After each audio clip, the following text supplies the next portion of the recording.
Tidak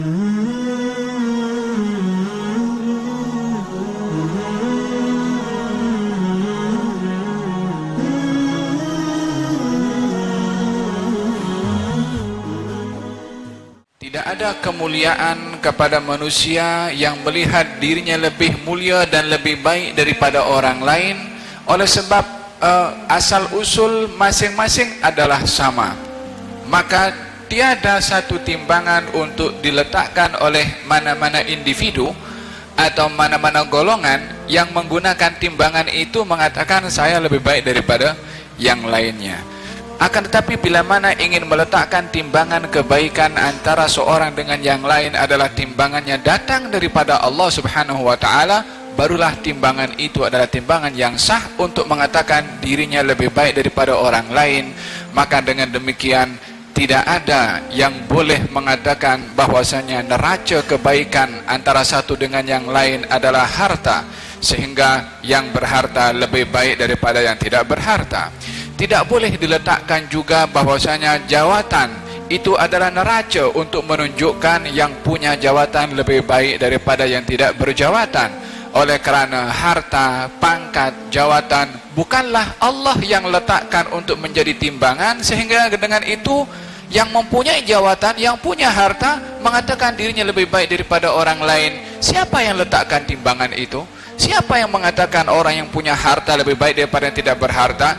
Ini adalah orang yang mengikut hawa nafsunya, mengatakan lebih baik daripada yang lain karena hartanya, karena jawatannya, karena kebangsawanannya, karena kedudukannya. Wahakadha, baginda Rasulullah bersabda, semua manusia sama di sisi Allah ka'ashnanil mushti, umpama tahu sikat rambut, dirap sama rata macam tu. Tak kira kaya, miskin, tak kira jawatan, tak punya jawatan, laki, perempuan, semuanya adalah di sisi Allah Subhanahu wa taala adalah sama, berasalkan daripada Adam, dan Adam berasal daripada tanah. Akan tetapi tidak menjejaskan untuk menghormati orang lain yang ada kedudukan, baik karena ilmunya atau karena pangkatnya, seperti menghormati orang tua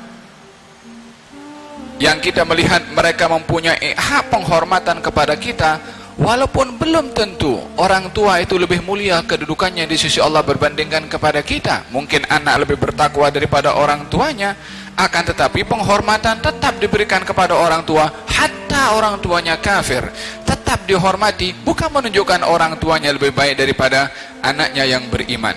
Idzan dua perkara yang perlu untuk diperhatikan: penghormatan kepada orang yang layak dihormati karena kedudukannya, karena ketakwaannya, karena ilmunya dan seumpamanya, tetapi tidak boleh seseorang merasa dirinya lebih baik daripada yang lainnya. Fahim dong?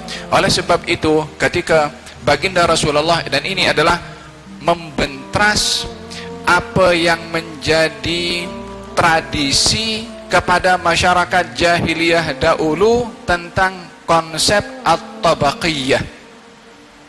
At-tabaqiyah, apa itu at-tabaqiyah?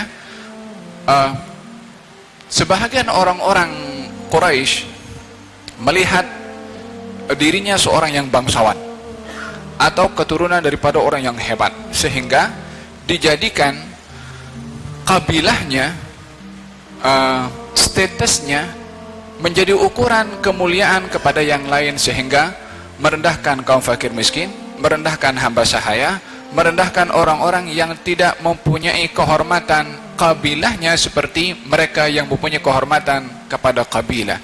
Ini namanya at-tabaqiyah.